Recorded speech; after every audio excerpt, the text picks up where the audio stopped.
Hi, good morning. வீட்டை நல்லா கவனிச்சுப்பேன். வீட்டில் இருக்கவங்க எல்லாருடைய ஆரோக்கியத்தையும் பார்த்துப்பேன். பட் எனக்குன்னு வரும்போது கொஞ்சம் இம்பார்ட்டன்ஸ் கம்மியாக தான் இருக்குதுன்னு நான் ஃபீல் பண்ணுறேன். அப்படின்னு சொல்கிற உண்மைனா நீங்கள் உங்களுக்கான பதிவு தான் இது. ரீசெண்ட் டைமில் அப்பாவுக்கு ஹார்ட் அட்டாக் வந்து ஹாஸ்பிட்டலைஸ் பண்ணும்போது ஐசியூவில் ஒரு டிஃப்ரென்ஸ் பார்த்துருக்கேன். இதுக்கு முன்னாடியும் அப்பா ஐசியூவில் இருந்திருக்காரு. அப்போல்லாம் மென் ரேஷியோ தான் கார்டியோவில் ஜாஸ்தியாக இருக்கும். அதாவது ஹார்ட் அட்டாக் வந்து மென் அட்மிட் ஆகிருக்கிற ஐசியூவில் அட்மிட் ஆகிருக்கிற மென் நம்பர்ஸ் தான் ஜாஸ்தியாக இருக்கும்.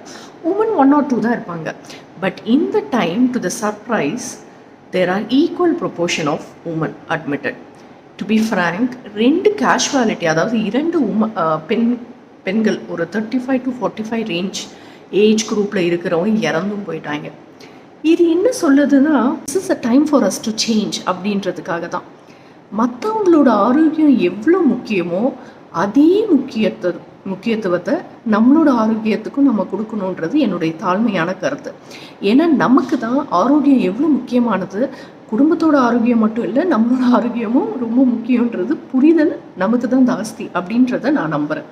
ஸோ பெண்களே, தயவு செய்து உங்கள் உடம்பை பார்த்துக்கோங்க, எஸ்பெஷலி ஹார்ட்டை பார்த்துக்கோங்க.